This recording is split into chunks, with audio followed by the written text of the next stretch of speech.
சிருஷ்டியாய் மாற்றப்பட்ட பிற்பாடு உன்னுடைய வாழ்க்கையில பழைய ஆவிக்கு இடம் கொடுத்து விட்டாயோ, பழைய செயல்களுக்கு இடம் கொடுத்து விட்டாயோ, பழைய ஆவிகள் பழைய கிரியைகளுக்கு நேராக வழிநடத்தி பாவம் செய்து உன்னை ஆண்டவருடைய அன்பிலிருந்து பிரிக்க பார்க்கிறதோ, துக்கப்படுத்தி விட்டதோ, உன்னுடைய வாழ்க்கையில இந்த வார்த்தையை சொல்லி செவி, ஆண்டவரே எனக்கு நிலைவரமான ஆவியை எனக்கு தந்து என் உள்ளத்தை புதுப்பியும் ஆண்டவரை புதுப்பியும் என்று சொல்லி கேளு.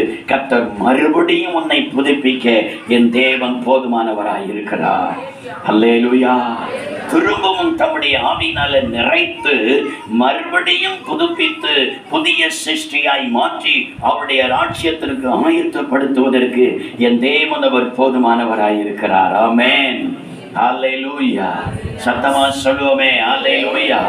கர்த்தருக்கு ஸ்தோத்திரம். அதைத்தான் வேதத்தில் வாசிக்கிற அவர் விழுகிற யாவரையும் தாங்கி மடங்கடிக்கப்பட்ட எந்த மனுஷனை தூக்கி விடுகிறார். இதன் மூலமாக அவர்கள் தேவனுடைய ஆவியினால நிரப்பப்படுகிற நேரத்தில், அதை வாஞ்சிக்கிற நேரத்தில் மறுபடியும் அவர்களை புதுப்பிக்கிறார். அல்லேலூயா, அல்லேலூயா.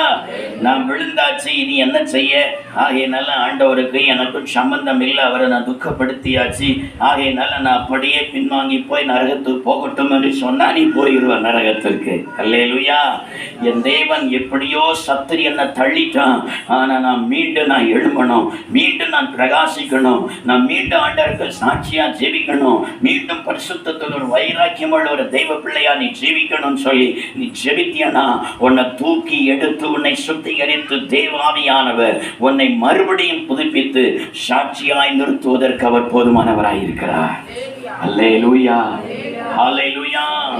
கர்த்தருக்கு ஸ்தோத்திரம். இரண்டாவதாக ஸ்தோத்திரம், நம்முடைய வாழ்க்கையை தெய்வனாகிய கர்த்தர் அவர் புது சிருஷ்டியாய் மாற்ற வேண்டுமானால் இரண்டாவது நம்முடைய வாழ்க்கையில் என்ன செய்ய வேண்டும்? வேதம் என்ன சொல்லுகிறது? ரோமர்கள் நிருபம் அதனுடைய 12வது அதிகாரம். ரோமர்கள் நிருபம் 12வது அதிகாரம் அதனுடைய ஸ்தோத்திரம் 2வது வேத வசனத்தை ஒருவர் சத்தமாய் வாசிப்போம். நீங்கள் இந்த பிரபஞ்சத்திற்கு ஒத்த வேஷம் தெரியாமல் தேவனுடைய நன்மையும் பிரியமும் பரிபூரணமான சித்தம் இன்னதென்று பகுத்து அறியத்தக்கதாக உங்கள் மனம் புதிதாகிறதுனாலே மறுரூபமாகுங்கள் என்று சொல்லுகிறார். அல்லேலூயா. இரண்டாவது பாருங்க, மனம் புதிதாகணும். அல்லேலூயா. நாம் புது சிருஷ்டியாய் மாறுவதற்கு நமக்குள்ள இருக்கிற ஆவி, புதிய ஆவி வரணும். அல்லேலூயா. பழைய கெட்ட ஆவி நம்மளை விட்டு போகணும். கொலைவரியின் ஆவி போகணும், வேசித்தனத்தின் ஆவி போகணும், இச்சையின் ஆவி போகணும், ஸ்தோத்திரம் குடியின் ஆவி போகணும், ஸ்தோத்திரம் அதெல்லாம் மாறி ஒரு புதிய ஆவி, தேவனுடைய பரிசுத்தாவியாகிய புதிய ஆவி நமக்குள்ளால வரணும். இரண்டாவதாக ஸ்தோத்திரம், நம்முடைய ஜீவியத்தை ஆண்டவர் புதிய சிருஷ்டியாய் மாற்ற வேண்டுமானா நம்முடைய மனம் புதிதாக மாறணுமா? அல்லேலூயா, அல்லேலூயா. மனம் புதிதாக மாறினால்தான் ஜீவிதம் நமக்கு எப்படி என்ன செய்யும்? புது சிருஷ்டியாக மாறும். ஆகையினால மனம் புதிதாகுவதற்கு அவனுடைய சமூகத்தில் நம்மை அர்ப்பணிக்க வேண்டியது அவசியமாக இருக்கிறது. ஸ்தோத்திரம். மனம் புதிதாகணும்னா என்ன செய்யணும்? ரோமர்கள் நிருபம் 12வது அதிகாரம் அதனுடைய 1வது வசனத்தை நாம் வாசித்து பார்த்தால் ஸ்தோத்திரம், அந்த 1வது வசனத்தில் சொல்லப்பட்டிருக்கிறது, சரீரத்தை ஜீவ பலியாக ஒப்பு கொடுக்க வேண்டும். அல்லேலூயா. அப்படி இருக்க சகோதரரே, நீங்களுடைய சரீரங்களை பரிசுத்தமும் தேவனுக்கு பிரியமான ஜீவ பலியாக ஒப்பு கொடுக்க வேண்டும் என்று சொல்லி எழுதியிருக்கிறது. அல்லேலூயா. மனம் புதிதாகணும்னா இந்த சரீரத்தை இயேசுவுக்கு பலியாக ஒப்பு கொடுக்கணும். அல்லேலூயா. ஆண்டவரே, இந்த சரீரத்தை நான் உமக்கு தருகிறேன். அல்லேலூயா. எத்தனையோ பொருட்களை உங்கள் நண்பர்களுக்கு நீங்கள் கிஃப்டாக கொடுத்துருப்பீங்க. அல்லேலூயா. நீங்கள் ஆசையாக வாங்கின எத்தனை பொருட்களை உங்கள் தோழிகளுக்கு கிஃப்டாக கொடுத்துருப்பீங்க, நண்பர்களுக்கு கிஃப்டாக கொடுத்துருப்பீங்க. இது நான் ஆசையாக வாங்கினது, இதை நான் உனக்கு என்ன செய்கிறேன்? நான் கிஃப்டாக இதை உனக்கு தருகிறேன் என்று சொல்லி நான் கொடுத்து விடுகிறோம். பாருங்கள், மற்ற பொருட்களை நம்ம கொடுக்கிறது போல பாருங்க, நம்முடைய உயிர் நண்பராய் காணப்படுகிற ஆத்தும நேசராய் காணப்படுகிற இயேசு கிறிஸ்துவுக்கு இந்த சரீரத்தை கிஃப்டா கொடுங்களேன். இந்த சரீரத்தை நான் உமக்கு நான் தருகிறேன் ஆண்டவரே, நீர் ஆட்கொள்ளும். இந்த சரீரத்தை உமக்காக நீர் எடுத்துக்கொள்ளும். இந்த ஆவி ஆத்துமா சரீரத்தை ஆண்டவரே சத்துரு அடிக்கடி குடி புகுந்து என்னை பாவத்தில் விழத்தழுகிற, என்னை மோசம் போக்குகிற, என்னை நரகத்தில் என்னை இழுக்கிற, என் சமாதானத்தை கெடுக்கிற ஆண்டவரே இந்த சரீரத்தை நான் உமக்கே நான் பரிசாக தருகிறேன். அல்லேலூயா, அல்லேலூயா. உமக்கே நான் பரிசாக தருகிறேன். உமக்கே நான் பலியாக இந்த சரீரத்தை நான் தருகிறேன். உமக்கு என்ன சித்தமோ உம்முடைய சித்தம் மாத்திரம் அந்த சரீரத்தில் நிறைவேறுவதற்கு உமக்கே இந்த சரீரத்தை தருகிறேன்னு சொல்லி அவருக்கு நீங்கள் கொடுத்து பாருங்க. இந்த சரீரத்தில் ஆண்டவரை நான் ஆளுகை செய்யக்கூடாது, வேற எந்த ஆவிகளும் ஆளுகை செய்யக்கூடாது. நான் உமக்கே இந்த சரீரத்தை தருகிறேன். இந்த சரீரத்தில் நீர் குடியிருந்து என்னை எப்படி என்ன செய்யணுமோ எப்படி நடத்தணுமோ அப்படி என்னை நீர் நடத்தும் என்று சொல்லி ஒப்பு கொடுத்து பாருங்க. அவருடைய கரத்தில் ஒப்பு கொடுத்ததுல அவர் கடைசி மட்டும் ஜாக்கிரதையாய் காக்க வல்லவராயிருக்கிறார். அல்லேலூயா, அல்லேலூயா. கடைசி பரியந்தம் அவர் ஜாக்கிரதையாக அவர் காக்க வல்லவராயிருக்கிறார். அவருக்கு நாம ஒப்பு கொடுக்கணும். அநேகர் சரீரத்தை கொடுக்கிறது இல்லை. ஸ்தோத்திரம். தாவி ஆத்மா சரீரம் நம்ம கடந்த நாட்களில் நாம் வாசித்தோம். இந்த சரீரத்தை இயேசு விலை கொடுத்து வாங்கியிருக்கிறார். வாங்கினவருக்கே அதை திரும்ப கொடுக்கறது இல்லை. அல்லேலூயா. அவர் விலை கொடுத்து இரத்த கரையும் கொடுத்து வாங்கி என்னை விடுதலையாக்கியாச்சு. ஆகையினால இனி என் மனம் போன போக்கில் என் மன விருப்பத்தின்படி எப்படியும் வாழலாம்னு சொல்லி இந்த சரீரத்தில் நான் வாழக்கூடாது. அதை நன்றி உணர்வோடு கூட அதை விடுதலையாக்கின கர்த்தருக்கே இந்த சரீரத்தை நான் கொடுக்கிறேன் என்று சொல்லி யார் கொடுக்கிறார்களோ அவர்களை அந்த சரீரத்தை அவர் ஆளுகை செய்வார். அவர் ஆளுகை செய்கிறதுல மனம் புதிதாய் மாறும். அல்லேலூயா, ஹல்லேலூயா. நீங்க நினைக்கிறது போல நடக்காது. நீங்க பேசணும்னு நினைச்சாலும் பேச முடியாது. நீங்க இச்சையை நிறைவேற்றணும்னு நினைச்சாலும் நிறைவேற்ற முடியாது. நீங்க பாவம் செய்யணும்னு நினைச்சாலும் செய்ய விட மாட்டார் அவர். ஏன்னா சரீரத்தை நீ அவருக்கு கொடுத்திருக்கிற. அல்லேலூயா. இந்த சரீரத்தை அவருக்கு கொடுத்துட்ட, அவர் ஆளுகை செய்கிறார். ஆகையினால உன் பிரகாரம் உன் சரீரத்துல நடக்காது. உன் வாழ்க்கையில நடக்கிற எதுவானாலும் உன் கல்யாணம் முதல் கடைசி வரைக்கும் இருக்கிற காரியம் அத்தனையுமே ஆண்டவருடைய சித்தத்தின்படி தான் நடக்கும். நீ விரும்புகிறபடி நடக்காது. இந்த சரத்தை அவர் கொடுத்ததுனால. அல்லேலூயா, அல்லேலூயா. நீ பல நேரங்களில் சரீரத்தை கொடுப்பதற்கு முன்னதாக மனக்கோட்டை கட்டி இருக்கிறதெல்லாம் மாறி போகும். அல்லேலூயா. தேவனுடைய சித்தம் மாத்திரம் தான் அந்த சரீரத்தில் நடக்கும். ஏன்னா இப்போ அவருக்கு நீ கொடுத்திருக்க. அவரு கொடுத்ததுனால அவர் அந்த சரீரத்தை எப்படி நடத்தணுமோ என்ன செய்யணுமோ அவர் நடத்துவார். அல்லேலூயா, அல்லேலூயா. ரோமர்கள் நிருபம் 12வது அதிகாரம் 2வது வசனத்தை நாம் வாசித்து பார்த்தால் நம்முடைய ஸ்தோத்திர மனம் புதிதாய் மாற வேண்டுமானா அந்த 2வது வசனத்தை சொல்லுகிறது, மனுஷர் முன்னால நம்ம வேஷத்தை என்ன களையணும். அல்லேலூயா. நீங்க இந்த பிரபஞ்சத்திற்குரிய வேஷம் தெரியாமல் என்று சொல்லி எழுதி இருக்கிறது. அல்லேலூயா. பாருங்க, பல நேரங்களில் மனுஷன் வேஷம் போட்டுட்டு தான் இருக்கிறார். அம்மாவை காணுகிற நேரத்தில் ஒரு வேஷம், அப்பாவை காணுகிற நேரத்தில் ஒரு வேஷம். அல்லேலூயா. ஆமாம், ஸ்கூலில் டீச்சரை காணுகிற நேரத்தில் ஒரு வேஷம், காலேஜில் பாருங்க காலேஜில் ப்ரொஃபஸரை காணுகிற நேரத்தில் ஒரு வேஷம். அல்லேலூயா. ஆனால் வெளியில் அவங்க கரியும் அத்தனையும் பொல்லாதரையாக இருக்கும். வீட்டில் வரும்போது வேஷம் போடுவாங்க. அல்லேலூயா. முழு பூசணிக்காயே புழுங்கி உள்ள வச்சுக்கிட்டு ஒன்றுமே நான் விழுங்காதது போல வந்து வேஷம் போடுவாங்க. அல்லேலூயா. பாருங்க, வேலை செய்கிற இடத்துல ஒரு வேஷம். அல்லேலூயா. கர்த்தருக்கு ஸ்தோத்திரம். இந்த வேஷத்தை எல்லாம் நம்ம களையணும். அல்லேலூயா, அல்லேலூயா. மனுஷனுடைய வேஷத்தை ஆண்டவர் ஒரு நாள் அவர் கிழிப்பார். அல்லேலூயா. வேதமே சொல்லுகிற சங்கீத புஸ்தகத்தில் நான் வாசித்து பார்த்தா வேஷமாகவே மனுஷன் தெரிகிறான், விருதாவாகவே சஞ்சலப்படுகிறான் சொல்லி எழுதியிருக்கிறார். அல்லேலூயா, அல்லேலூயா. இந்த வேஷம் போடுகிறத களைஞ்சிட்டு எல்லா இடமும் நீ ஒன்று போல ஒரே சோபம் உள்ள, ஒரே கிரியை உள்ள, ஒரே நடக்க உள்ள தேவப்பிள்ளையா இருக்க நீ வாஞ்சிக்கணும். அல்லேலூயா. ஆண்டவரே, நான் எந்த மனுஷனுக்கு முன்னாலே நான் வேஷம் போடக்கூடாது. சர்ச்சைக்கு வந்தால் பயங்கரமான ஒரு பக்தி வேஷம். அல்லேலூயா. அவன் வீட்டில் இருந்தால் அந்த டிவிக்கு முன்னால் அது மொபைல் ஃபோனுக்கு இருந்து அவ்வளவு அசுத்தங்களை பார்க்கறதுல அங்கே ஒரு வேஷம். அல்லேலூயா. மொபைலில் அத்தனை அருவருப்பான காட்சிகளை பார்க்குற ஒரு வேஷம். சர்ச்சைக்கு வந்தால் பக்தி, ஒரு பெரிய பக்தி வேஷம். அல்லேலூயா. வெளியில போனா காதல் வேஷம், அல்லேலூயா. வீட்டுல வந்தா நல்ல பிள்ளை மாதிரிங்கிற வேஷம், அல்லேலூயா. வேலை செய்யற இடத்துல நல்ல வேலைக்காரிங்கிற வேஷம். இந்த வேஷத்தை எல்லாம் களையணும், அல்லேலூயா. ஆண்டவருக்கு சமூகத்தை ஜெபிக்கணும். ஆண்டவரே, நான் எங்க வச்சிருந்தாலும் எந்த மனுஷனுக்கு ஒரு வேஷம் இல்லாத எல்லா இடங்களில் தேவனுக்கு உண்பதாகவும் மனுஷனுக்கு உண்பதாகவும் நான் பிரியமான தெய்வ பிள்ளையா ஜீவிக்க கிருபை தாருன்னு சொல்லி கேட்கணும், அல்லேலூயா. கடந்த வாரத்தில் நாம் தியானித்தோம், சாமுவேலுடைய வாழ்க்கையை கர்த்தர் அவ்வளவு பெரிய மனுஷனாக தேசத்துல சாதாரண குடும்பத்துல பிறந்தவனை தேசத்துல அவ்வளவு பெரிய மனுஷனை உயர்த்துவதற்கு அவன் தேவனுக்கும் மனுஷனுக்கு உண்பதாக அவன் எப்படி இருந்தான்? பிரியமானவனாய் இருந்தான். வேஷம் போடல, அல்லேலூயா. மக்கள் மத்தியில ஒரு பக்கம் வேஷம் போட்டுட்டு ஆண்டவர்கள் சமூகத்துல போய் நிற்கிற நேரத்துல பக்தி வேஷம் போடல. மக்கள் மத்தியில எப்படி நிற்கிறானோ அதே போல தேவனுக்கு உண்பதாகவும் நிற்கிறான். ஆகையினால் தேவனுக்கும் மனுஷனுக்கு உண்பதாக ஒரு பிரியவனாய் இருந்தான். கர்த்தர் அவனை ஆசீர்வதித்து தேசத்தின் நியாயாதிபதியாக கர்த்தர் அவனை மேன்மையான ஸ்தானத்திலே உயர்த்தினார், அல்லேலூயா. சத்தமா தான் சொல்லுங்களேன், அல்லேலூயா. கர்த்தருக்கு ஸ்தோத்திரம். அந்த வேஷத்தை எல்லாம் களையணும். அடுத்து மூன்றாவது இன்னொரு வசனத்தை நான் வாசித்து பார்த்தா அதே வசனத்துல ரோமர்கள் எழுதிருமோம் 12வது அதிகாரம் 2வது வசனத்துல தொடர்ந்து வாசித்தால், நம்மை குறித்து ஆண்டவருடைய சித்தை இன்னது என்பதை நாம் பகுத்து அறியணும், அல்லேலூயா. கர்த்தருக்கு ஸ்தோத்திரங்க. வாசிக்கும் பொழுது தேவனுடைய நன்மையும் பிரியமும் பரிபூர்ணமான சித்தம் இன்னதென்று பகுத்தறியத்தக்கதாக, பகுத்து அறிஞ்சாதான் மனம் புதிதா மாறும், அல்லேலூயா, அல்லேலூயா. ஸ்தோத்திரம்.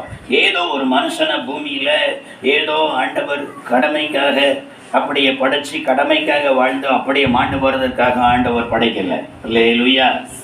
ஸ்தோத்திரம். அப்பா அம்மாவுக்கு கல்யாணம் படிச்சுட்டு ஆகையினால நான் பிறந்த எங்கிறதுக்காக படைக்கிறேன். எத்தனை பேருக்கு அப்படின்னா குழந்தை இல்லையே, அல்லேலூயா.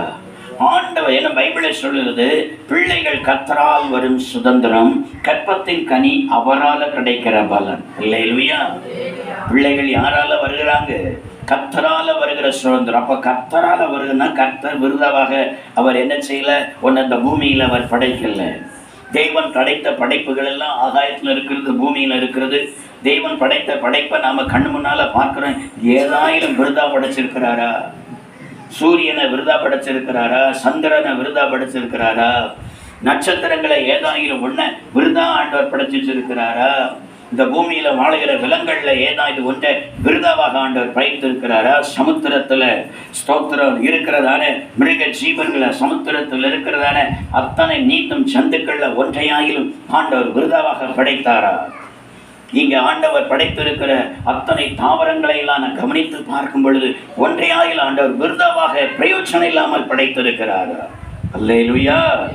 எல்லாம் ஒவ்வொரு காரியத்திற்கு அது உபயோகப்படுகிறது, அல்லேலூயா. ஒவ்வொரு நன்மைக்கு அது பயன்படுகிறது. அதற்காகவே ஆண்டவர் படைத்திருக்கிறார். இவைகளையெல்லாம் படைத்தவர் விருதாவாக படைக்காமல் ஒவ்வொரு காரியத்தின் நன்மைக்காக அவைகளை படைத்தது போல தேவனுடைய பிள்ளையே, உன்னை உன் தாயின் வயிற்றில் ஆண்டவர் உருவாக்கி இந்த பூமியில கொண்டு வந்ததும் அவருடைய ஒரு சித்தத்தை நிறைவேற்றுவதற்காகத்தான் கொண்டு வந்திருக்கிறார், அல்லேலூயா. ஏதோ ஆண்டவருடைய சித்தத்தை நிறைவேற்றுவதற்காக இந்த பூமியில கர்த்தர் உன்னை பிறக்க செய்திருக்கிறார், விருதாவாக அல்ல. நீ விருதாவாக அல்ல, அல்லேலூயா. அது என்னன்னு சொல்லி நீ புரிந்து கொள்ளணும். ஆண்டவரே, என்ன நீர் எதற்காக இந்த பூமியில படைத்தீர்? ஆண்டவரே, என்ன எதற்காக இந்த பூமியில பிறக்க செய்தீர்? ஆண்டவரே, ஸ்தோத்திரம். இந்த சர்ச்சைக்குள்ளால கர்த்தர் கொண்டு வந்திருக்கையிலும் கூட ஆண்டவர் நோக்கத்தை வச்சிருப்பார். அவர் விருதாவாக கொண்டு வருகிற தேவன் அல்ல, அதுக்கும் ஒரு முகாந்தரத்தை வைத்திருப்பார், அல்லேலூயா. ஆண்டவருடைய சித்தத்தை நம்ம அறியணும்னு சொல்லி பைபிள் சொல்லுது. பாருங்க, அறியணும்னா ஆண்டவர்கிட்ட தான் கேட்கணும். ஆண்டவரை, என்னை நீ இந்த பூமியில பிறக்க வைத்து, என்னை எதற்காக கிறிஸ்துவ குடும்பத்தில் பிறக்க வைத்து, என்னை எதற்காக இந்த சர்ச்சைக்கு நீ போக வைத்து, ஆண்டவருடைய சித்தம் என்ன? என்னை குறித்தவனுடைய சித்தம் என்ன? அல்லேலூயா. பாருங்க, அன்றைக்கு சவுல் தமஸ்கு ரோட்டில் போகும் பொழுது அவனுடைய சித்தம் என்ன? தேவனுடைய ஜனங்களை அவன் கொடுமைப்படுத்தி சிறைச்சாலையில போடணும்னு சொல்லித்தான் போனான். ஆனா வழியில கர்த்தர் அவனை சந்தித்தார், அல்லேலூயா. ஒரு பிரகாசமான ஒளி அவனை சுற்றிலும் பிரகாசித்தது. அவன் கண் தெரியாதவனாக கீழே விழுந்து குருடனாக மாறினான். அவன் எழும்புன உடனே கேட்கிறான், ஆண்டவரே, நான் என்ன செய்ய சித்தமாயிருக்கிறேன்? இந்த இந்த ரோட்டில் வந்து இந்த மத்தியான வேளையில என்னுடைய கண்கள் குருடாகிற அளவுக்கு பிரகாசமான ஒளியில வந்து இறங்கி, ஆண்டவரே என்னோடு பேசினீரே, என்னை குறித்து உம்முடைய சித்தம் என்ன? அல்லேலூயா. பல நேரங்கள்ல ஒவ்வொரு தெய்வ பிள்ளையை குறித்து ஆண்டவர் வைத்திருக்கிற சித்தத்தை மறந்து நீங்க வேற சித்தத்தை நாடினால்தான் உங்க காரியங்கள் வாய்க்காம இருக்குது. அல்லேலூயா. நம்மை குறித்து ஆண்டவர் வைத்திருக்கிற சித்தம் ஒண்ணா இருக்கும், நம்முடைய சித்தம் என்னொன்னா இருக்கும். அல்லேலூயா. பாருங்க, நம்மளை குறித்து தேவன் வைத்திருக்கிற சித்தம் வேற, நாம தெரிந்து கொண்ட சித்தம் வேற. ஆகையினாலதான் நம்ம சித்தம் பல நேரங்கள்ல நடக்காம கடந்து போராடிக்கிட்டே இருக்கும். அல்லேலூயா, அல்லேலூயா. நம்ம சித்தம் நடக்காத உடனே நான் எல்லாம் எதுக்கு பிறந்தேன், நான் எல்லாம் எதுக்கு வாழ்றேன், நான் எல்லாம் சாகரத்தான் நல்லது, என்னை எதுக்கு ஆண்டவர் படைச்சார், என்னை எதுக்கு இந்த பூமியில பெற்றார். பல நேரத்துல தாயை பார்த்த என்ன ஏன் பெற்றேன், என்ன ஏன் பெத்தேன்னு சொல்லி கூட கேட்பாங்க. ஏன்னா சித்தத்தை அறியாததுனால. நீ ஆண்டவருடைய சித்தத்துக்கு உன்னை ஒப்பு கொடுத்து கர்த்தரை பார்த்து கேளு, ஆண்டவரே என்னை எதற்காக படைத்தீர், ஆண்டவரே இந்த குடும்பத்துல வந்து என்னை நீ பிறக்க வைத்திருக்கிறீரே, எதற்காக என்னை பிறக்க வைத்தீர், எதற்காக என்னை தேடி வந்தீர் ஆண்டவரே, எதற்காக என்னை ரட்சித்தீர் ஆண்டவரே, என்னை குறித்து உடைய சித்தம் என்ன, எனக்கு அதை வெளிப்படுத்தும் சொன்னா கர்த்தர் வெளிப்படுத்துவார். பவுல் அன்றைக்கு கேட்டானே, ஆண்டவரே நான் என்ன செய்ய சித்தமாய் இருக்கிறேன்னு சொல்லி கேட்டான். கர்த்தர் சொன்னா, நீ போ, உனக்கு நான் அதை வெளிப்படுத்துவேன் என்று சொன்னார். அல்லேலூயா. கர்த்தர் வெளிப்படுத்தினார். நான் உன்னை எதற்காக பிடித்தேன் பவுல், எதற்காக பூமியில உன்னை பிறக்க செய்தேன், எதற்காக தமஸ்கு ரோட்ல உன்னை பிடித்தேன் என்கிறதான ஆண்டவருடைய சித்தத்தை அவனுக்கு தெளிவாக கர்த்தர் சொல்லி கொடுத்தார். அந்த சித்தத்தின்படியே வாழ்ந்ததுனால அவன் ஓட்டம் ஜெயமாய் முடிந்து இன்னைக்கு ஆண்டவருக்கு சமூகத்துல சந்தோஷமாய் இளைப்பார்க்கிறார். அல்லேலூயா. ஆண்டவர் உன்னை குறித்து வைத்திருக்கிற சித்தம் வேற, உன் சித்தம் வேறையாக நீ வேற பாதையில போனியனா உன் ஓட்டம் ஜெயமாய் முடியாது, இயேசுவை தரிசிக்க முடியாது, பரலோகம் போக முடியாது. அல்லேலூயா, அல்லேலூயா. ஆண்டவருடைய சித்தத்திற்கு நம்முடைய வாழ்க்கையை அர்ப்பணித்து அந்த சித்தத்தை ஆண்டவர் சமூகத்துல கேட்டு அதின்படி செய்தால் நம்முடைய மனதையே அவர் புதிதாய் மாற்றுவார். பாருங்க, பவுலுக்கு அந்த மனதை புதிதா மாத்தலையா, சவுல கர்த்தர் பவுலாக மாற்றி விட்டார். அல்லேலூயா. முதல்ல அவனுடைய மனம் எல்லாம் என்ன மனம், கிறிஸ்தவர்களை துன்பப்படுத்தணும், ஆமா சிறைச்சாலையில கொண்டு போடணும், சபைகளை எல்லாம் பாழாக்கணும், இதுதான் அவனுடைய மனம். இப்ப பாருங்க, கர்த்தர் அவனுடைய மனதையே கர்த்தர் புதிதாக கர்த்தர் மாற்றினார், புதிய சிருஷ்டியாக மாற்றினார். அல்லேலூயா, அல்லேலூயா. இன்னைக்கு தேவனுடைய வார்த்தையை கேட்டுக்கொண்டிருக்கிற தேவனுடைய பிள்ளையே, உன்னையும் கூட கர்த்தர் புதிய சிருஷ்டியாய் மாற்றுவார். ஸ்தோத்திரம். நீ ஞானஸ்நானம் எடுத்து பரிசுத்த ஆவிக்கு ஒப்பு கொடுக்கிற நேரத்துல, அவரால் நிரப்பப்படுகிற நேரத்தில் உன்னை புது சிருஷ்டியாய் மாற்றுவார். உன் மனம் புதிதாகுவதற்கு உன்னுடைய சரீரத்தை நீ கிறிஸ்துவுக்கு ஒப்பு கொடுக்கும் பொழுதும், ஸ்தோத்திரம், வேஷம் போடாமல் உண்மையுள்ள ஒரு தெய்வ பிள்ளையாக வாழ அர்ப்பணிக்கும் பொழுதும், ஸ்தோத்திரம், தேவனுடைய சித்தத்தை அறிவதற்கு நீ ஆண்டுடைய கரத்தில் ஒப்பு கொடுத்து ஜெபிக்கும் பொழுதும் உன்னுடைய மனம் புதிதாக மாறும். அப்பொழுது புது சிருஷ்டியாய் மாறுவாய் என்று சொல்கிறார். அல்லேலூயா, அல்லேலூயா. ஸ்தோத்திரம். மூன்றாவது, ஸ்தோத்திரம், தேவன் நம்மை புது சிருஷ்டியாய் மாற்ற வேண்டுமானா நாம என்ன செய்யணும்? வேதம் என்ன சொல்லுகிறது? வேதத்தை நாம் வாசித்து பார்த்தால் அதே 2 கொரிந்தியரின் புஸ்தகம் 4வது அதிகாரம், 2 கொரிந்தியரின் புஸ்தகம் 4வது அதிகாரம் 16வது வேத வசனத்தை ஒருவர் வாசிப்போம். ஆனபடியினாலே நாங்கள் சோர்ந்து போகிறதில்லை, எங்கள் புறம்பான மனுஷனானது அழிந்தும் உள்ளான மனுஷனானது நாளுக்கு நாள் புதிதாக்கப்படுகிறது. அல்லேலூயா. நம்முடைய உள்ளான மனுஷன் நாளுக்கு நாள் புதுசா மாறுவதற்கு ஒப்பு கொடுக்கணும். அல்லேலூயா. புது சிருஷ்டியா மாறணும்னா நம்முடைய உள்ளான மனுஷனும் நாளுக்கு நாள் புதிதாக, அது ஒரு நாளையில நடக்கிற காரியம் அல்ல. அல்லேலூயா. உள்ளான மனுஷன் பாருங்க, நாளுக்கு நாள் புதிதாக மாறுகிறது, ஒரு நாளில நடக்கிற காரியம் அல்ல. அது கொஞ்சம் கொஞ்சமாகத்தான் ஒவ்வொரு மனுஷனுடைய உள்ளான மனுஷனை நாம் விட்டு கொடுக்க சில காரியங்களை செய்ய செய்ய அந்த உள்ளான மனுஷனை கர்த்தர் புதிதாக்கிட்டே வருவார். அல்லேலூயா. அந்த உள்ளான மனுஷன் கம்ப்ளீட்டா புதிதாகிட்டா நம்ம தேவ சாயல்ல மாறிடுவோம். அல்லேலூயா. தெய்வ சாயல மாறிட்டா அவ்வளோதான். இயேசு கிறிஸ்துனுடைய வருகையில நாம் நினைச்சோம் தரிசித்து அவரோடு கூட வாழ்கிற பாக்கியத்தை பெறுவோம். அல்லேலூயா. அதனால்தான் பக்தனும் பாடியிருக்கிற தெய்வ சாயலாக மாறி தேவனோடு இருப்பேன் என்று சொல்லி பாடியிருக்கிறார். அல்லேலூயா. ஸ்தோத்திரம். அந்த உள்ளான மனுஷன் புதிதாக மாறுவதற்கு நாளுக்கு நாள் நம்ம நிச்சயம் பிரயாசப்படணும். சரி, எப்படி பிரயாசப்படுவது? உள்ளான மனுஷன் புதிதாக மாறுவதற்கு வேதம் என்ன சொல்லுகிறது?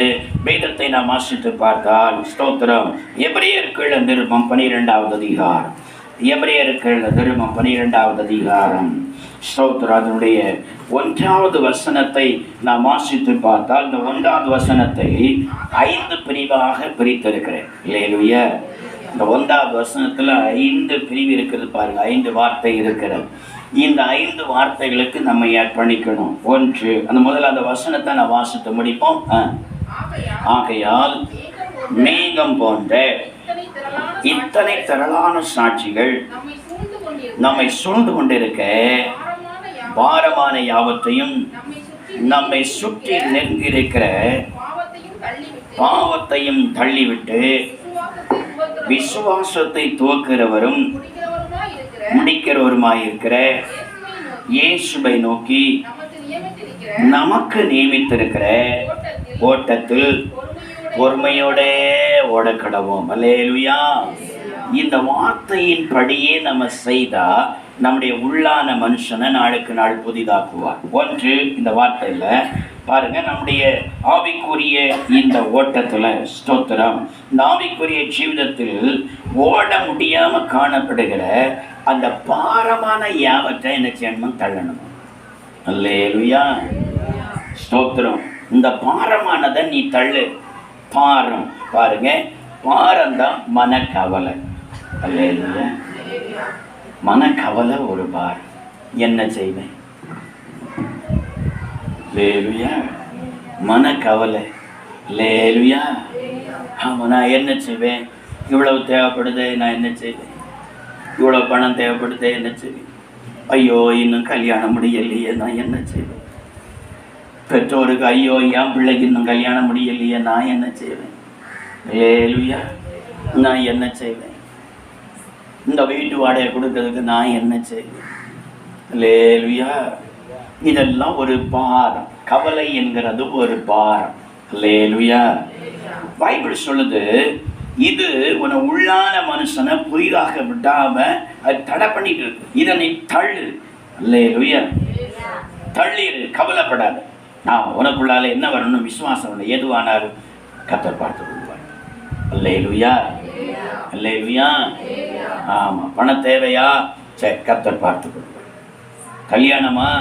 கர்த்தர் பார்த்து கொள்வார். அல்லேலூயா. ஆமாம். பிள்ளைக்கு கல்யாணமா? கர்த்தர் பார்த்து கொள்வார். ஸ்தோத்திரம். இந்த சூழ்நிலையா? கர்த்தர் இருக்கிறார், அவர் பார்த்து கொள்வார்.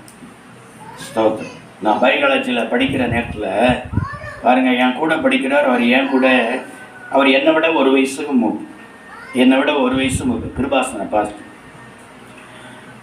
அவரை பார்த்து நான் கேட்டேன், அவர் என்கிட்ட தான் இருப்பார்.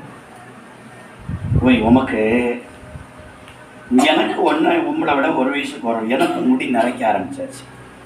ஆமாம், 45 தாண்டும் போதே முடி எனக்கு நரைக்குது. உமக்கு ஒரு முடியும் நரைக்கலையே, காரணம் என்னன்னு கேட்டேன். லேவி, உமக்கு ஏன் ஒரு முடியும் நரைக்கலை? ஒரு முடி கூட நரைக்க, அந்த வயசை தக்கப்படி முடி ஒன்னொன்னாவது அங்கங்க நரைக்காண்டாமா? ஒன்றுமே நரைக்கலையே, காரணம் என்ன? ஆனால் எனக்கு நரைக்குது. நான் அவரு கல்யாணமே வேண்டான்னு இருக்கிறார். லேலுயா. சன்னியாசியாக இருக்கிறார். கர்த்தருக்கு ஸ்தோத்திரம். அவர் சொன்னார், வயசுன்றது நீங்கள் குடும்பமாக இருக்கிறதுனால உங்களுக்கு மனைவியை குறித்து கவலை, பிள்ளைகளை குறித்து கவலை, பிள்ளைகளுக்கு படிப்பை குறித்து கவலை, பிள்ளைகளை கல்யாணம் பண்ணி கொடுக்கணுமேனு கவலை, வாழ்க்கையில் நிறைய ஊழியத்தில் கவலை, ஊழியத்தில் ஓயாமல் உங்களுக்கு பிரச்சனைகள் வருது, அதுலேயும் கவலை. உங்களுக்கு கவலை, ஒவ்வொரு கவலை வர வர உங்கள் முடி நரைச்சிக்கிட்டே இருக்கும்டாரு. நான் பாருங்கள், எனக்கு கல்யாணம் பண்ணி சன்னியாசி தான். ஆமாம், எனக்கு எதை குறித்து நான் கவலைப்படுகிறதே இல்லைன்னு சொன்னேன். ஆமாம், எதுவாக இருந்தாலும் ஏதோ நான் கிடைக்கும். ஆமாம், ஊழியனா? எனக்கு ஊழியவா? அவருக்கு ஊழியம். அவர் செய்தால் செய்யட்டும், இல்லைன்னா நான் போயிட்டே இருக்கிறேன். அவர் அசால்ட்டாக சொல்கிறார். லேலுயா. ஆமா, சாப்பாடு இல்லையா, கிடைச்சா கிடைக்குது, இல்லைன்னா என்ன பேசாம கிடக்குறது. உன்னை குறித்து அவருக்கு கவலை இல்லைன்னு சொல்றாரு. இல்லையா? எனக்கே அது ஆச்சரியமா இருக்குது. பாருங்க, கவலைப்படாதனால அவருக்கு முடி என்ன செய்யறீங்க, நரைக்கலையா? கவலைப்படாத, கவலைப்பட்டு சீக்கிரம் முடி உள்ள முடி நரைச்சிடாத, என்ன காலம் இருக்குது. இல்லையா? எல்லாம் நடக்கும், அந்தந்த வேலையில நடக்கும். இல்லையா? கர்த்தருக்கு ஸ்தோத்திரம். பாருங்க, இதெல்லாம் அந்த கவலைங்கிறது நம்முடைய ஜீவியத்தின் ஒரு பாரம். அதை நம்ம தள்ளணும். எல்லாவற்றையும் அவர் பார்த்து கொள்வார். அந்தந்த வேலையில் அவர் பார்த்து கொள்வார். அப்போ நடக்கலையா, அவருக்கு வேலை வரலை. ஆமாம், இயேசுவின் தாய் வந்து சொல்லுகிற நேரமே திராட்சரசம் இல்லை. அவரே சொல்லிட்டார், என் வேலை இன்னும் வரலை, உனக்கு எனக்கு என்ன போன்ட்டார். அல்லேலூயா, என் வேலை இன்னும் வரலை. அப்போ வேலை வரும்போது என்ன செய்வார்? செய்வார். உலகத்தான் கூட பழமொழி சொல்ல, மரத்தை வைத்தவன் என்ன செய்வான்? தண்ணி ஊற்றுவான். நம்மளை இந்த பூமியில பிறக்க வைத்தவர் நமக்கு இன்னது தேவை என்பதை அவர் அறிந்திருக்கிறார். உனக்கு ஒரு துணை ஆண்டவர் வச்சிருக்கிறார். அல்லேலூயா, நீ கவலைப்பட வேண்டிய அவசியமே இல்லை. சரியா நடக்கும். ஏற்ற காலத்துல அம்மா இருக்கிறத விட ஆசீர்வாதமா நடக்கும். ஆண்டவர் பெரிய காரியங்களை செய்வார். அல்லேலூயா, கர்த்தருக்கு ஸ்தோத்திரம். அவர் கைவிடவே கைவிட மாட்டார். நீ கவலைப்படாத, சோர்ந்து போகாத. ஆமாம், அவருக்கு வேலை இன்னும் வரல. வயசு போனதுனால காரியம் நடக்காதுன்னு சொல்லி அல்ல. வயசு போனாலும் கர்த்தருக்கு வேலை வரும்போது கரெக்டாக நடக்கும். ஆண்டவர் செய்வார். அல்லேலூயா, ஸ்தோத்திரம். கவலைப்படக்கூடாது, பாரத்துக்கு இடம் கொடுக்கக்கூடாது.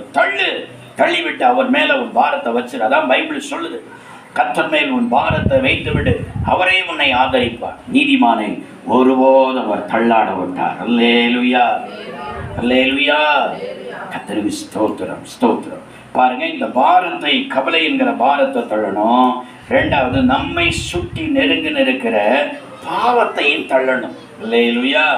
உள்ளார மனுஷன் புதிதாக்குவதற்கு ஆண்டவரே இந்த புதிதாக்கும் சொல்லி மொபைலை கையில் எடுத்து வச்சுட்டு உள்ள நெட்டுக்குள்ளால போய், வாட்ஸ்அப்பு உள்ளால போய், யூடியூப் உள்ளால போய், ஃபேஸ்புக் உள்ளால போய், அத்தனை பேய் பிசாசுங்க கிரியையும் எல்லா அசுத்தங்களையும் எல்லா இச்சைகளையும் எல்லா துன்மார்க்குள்ள இதெல்லாம் நீ பார்த்துட்டு இருந்தீங்கன்னா உன் உள்ளான மனுஷன் புதிதாகாது. இந்த பாவத்தை உன்னை நெருங்கி தான் நிற்குது. உன் கையில தான் இருக்குது பாவம். அல்லேலூயா. ஆமா, உன் கையிலே இருக்குது பாவம். ஸ்தோத்திரம். இதையும் என்ன செய், தள்ளு. இதை நான் பார்க்க மாட்டேன், இதெல்லாம் ஒண்ணு எனக்கு வேண்டாம், இந்த அசுத்தங்கள்லாம் இனி எனக்கு வேண்டாம், எனக்கு இயேசு மட்டும் போதும். அல்லேலூயா. இதையும் என்ன செய், நீ தள்ளி விடு. ஸ்தோத்திரம். மூன்றாவது, ஸ்தோத்திரம், நமக்கு நியமித்திருக்கிற பாதையில மட்டும் ஓடு. அல்லேலூயா. கர்த்தர் உனக்கு என்ன பாதையை நியமித்தாரோ அந்த பாதையில ஒரு அடுத்த பாதையை பார்க்காத. அவங்க எல்லாம் பாரு, சிலருக்கு ஃபுல்லாவே அவங்களுடைய பொறாமையை அடுத்தவங்களை பார்த்தே பொறாமப்படும். அவங்க பாரு, அவங்க எப்படிலாம் இருக்கிறாங்க, அவங்க எப்படி பேர் மாடி வீடெல்லாம் கட்டி இருக்கிறாங்க, எவ்வளோ ஆசீர்வாதமாக இருக்கிறாங்க, எப்படி இருக்கிறாங்க. அதில் ஒரு நல்ல சேலை உடுத்துட்டு ஒருத்தி வந்தால் போகிறோம், கண் பார்வை முழுதும் அங்கே தான் இருக்கணும். இல்லையா? அவா சேலையை பார்க்காத, உனக்கு சேலையை பாரு. உனக்கு அது பழசாக இருக்கலாம், விலை குறைந்ததாக இருக்கலாம், அது உனக்கு மேன்மை, அதை மட்டும் பாரு. ஸ்தோத்திரம். இன்னொருத்தருடைய பாதையில் நீ ஓடாத. கர்த்தருக்கு ஸ்தோத்திரம். கர்த்தர் ஆவிக்குரிய ஜீவிதத்திலும் உன்னை எந்த பாதையில ஓடுவதற்கு நியமித்தாரோ உன் ஆவிக்குரிய அந்த பாதையில ஓடு. அதை விட்டு ரூட்டு மாறிடாத. ரூட்டு மாறினேன்னா அவ்வளவுதான், நீ இடறி போவ. நேற்றைய தினத்துல மொபைல்ல ஸ்தோத்திரம், ஒரு பிள்ளையினுடைய நம்ம சபையில இருந்த ஒரு பிள்ளை, தாய் இங்க ஊழியம் செய்தவா பாருங்க, சபை விட்டு போன சமீபத்துல தான் நம்ம சகோதரின்னு சொன்னா, நான் இங்க கண்டேன் பாஸ்டர் அப்படின்னு சொல்லி. மகாகாரி இங்கே காது கூட குத்தாம நகை போடாம கம்ப்ளீட் விசுவாசி. அந்த விசுவாசி பாருங்க, ரூட்டை மாறி அங்கே இன்னொரு கூட்டத்துக்கு போகிறோம், அங்கே ஒரு கூட்டம் தொடங்கலான்னு சொல்லி போனோம். நேற்றை மொபைலில் பார்க்கணும், இத்தனை காலம் நகை போடாத விசுவாசி கழுத்தில் செயினை போட்டுட்டு இருக்கிறான். இல்லையா? அதை வேற போட்டோ எடுத்து எங்கே போட்டு இருக்கிறா? ஆமாம், மொபைலில் போட்டு விட்டு இருக்கிறா, கழுத்தில் செயின். ஸ்தோத்திரம். பாருங்க, ரூட்டு மாறினாலே அவ்வளவுதான். ரூட்டு மாறினாலே உன்னால் நிற்க முடியாது. திணறிடுவேன், விழுந்து போவேன், பின்வாங்கி போவேன். எவ்வளோ வேதனையான காரியம். எவ்வளோ வல்லமையாக ஒவ்வொரு வீடாக போய் செபித்த விசுவாசி. அவங்க அந்த அளவுக்கு செபிப்பாங்க. அவ்வளோ அவங்க ஆவியில் நிரம்புதான், அவ்வளோ சத்தமாக இருக்கும். மகா காரியனை நகையை போட்டிருக்கிறார். ஒன்றும் இல்லாமல் அர்ப்பணித்து ஆண்டவருக்காக அர்ப்பணித்தவர். ரூட்டு மாறுகிற நேரத்தில் எல்லாமே குழம்பிக்கும். அல்லேலூயா. அதான் பைபிள் சொல்லுது, உனக்கு கர்த்தர் ஆவிக்குரிய சுதத்தில் உன்னை எந்த பாதையில் ஆண்டவர் உன்னை நியமித்தாரோ அந்த பாதையில் நீ சரியா ஓடு. அல்லேலூயா. நீ அந்த பாதையில் ஓடினீன்னா உன் உள்ளான மனுஷன் நாளுக்கு நாள் புதிதாகும், உனக்கு இடரலே வராது. அல்லேலூயா. அல்லேலூயா. ஸ்தோத்திரம். 4வது, இயேசுவை மட்டும் நீ நோக்கி பார்த்து ஓடணும். வேற யாரையும் பார்க்காத, மனுஷனை பார்க்காத, அடுத்த விசுவாசியை பார்க்காத, அடுத்த சபையை எட்டி பார்க்காத, அடுத்த ஊழியக்காரங்களை எட்டி பார்க்காத. ஸ்தோத்திரம். மற்றவங்களை எட்டி பார்க்காத, நீ இயேசுவை மட்டும் பாரு. இயேசுவை இந்த வேதத்தின் வழியாக பார்க்கலாம். இயேசுவை பார்க்கிற கண்ணாடி இந்த வேத புஸ்தகம். பரலோகத்தை பார்க்கிற கண்ணாடி இந்த வேத புஸ்தகம். அல்லேலூயா. நீ இயேசுவை மட்டும் நீ நோக்கி பார்த்து ஓடு. நீ மற்றவங்களை பார்த்தீங்கன்னா அவங்கள போல அவங்க விழுகிற குழியில நீ விழுவ. அல்லேலூயா. அடுத்த விசுவாசியை பார்த்து நீ போனீன்னா அவ விழுகிற குழியில நீ விழுந்துருவ, அவ போகிற பாதாளத்துக்கு நீயும் போயிருவ. ஸ்தோத்திரம். இயேசுவை மட்டும் நீ பார்த்து போடு. அல்லேலூயா. அல்லேலூயா. ஸ்தோத்திரம். 5வது, நீ அவசரப்படாம, எந்த காரியத்தில் அவசரப்படாம பொறுமையா ஓடு. ஆமா. அல்லேலூயா. ஆமா. கர்த்தருடைய வேலைக்காக நீ காத்திருந்து அவசரப்படாத. நான் போனேன், செபித்தேன், எனக்கு ஒன்றும் கிடைக்கல, நான் ஓடி ஓடி போனேன், எனக்கு ஒன்றும் கிடைக்கல, என்ன கிடைச்சதுன்னு சொல்லி அவசரப்படாத. பொறுமையாக காத்திரு. அவருடைய வேலைக்காய் காத்திருந்து நீ அவசரப்படாமல் நீ பொறுமையாக நீ ஓடுவாய் என்று சொன்னான். உள்ளான மனுஷனை கர்த்தர் நாளுக்கு நாள் புதிதாக ஆண்டவர் மாற்றுவார். நாளுக்கு நாள் புதிதாக மாற்றுவார். உன் உள்ளான மனுஷன் மாறுகிற நேரத்தில் ஆட்டோமேட்டிக்காக உன் புறம்பான மனுஷன் மாறும். உன் சுவாபங்கள் மாறும், உன் பேச்சு மாறும், உன்னுடைய பார்வை மாறும், உன் நடக்கைகள் மாறும். நீ இயேசுவை போல் அவருடைய சாயலில் மாறுவாய். ஒரு நாள் இயேசு வருகிற நேரத்தில் அவருடைய வருகையில் யார் புது சிருஷ்டியாக மாறினார்களோ அவர்களை ஆகாயத்தில் கூட்டி சேர்த்து அவரோடு கூட வாழ்கிற உன்னத வாக்கியத்தை தருவார். அவ்விதமாய் வாழ்வதற்கு நம்மை அர்ப்பணிப்போம்.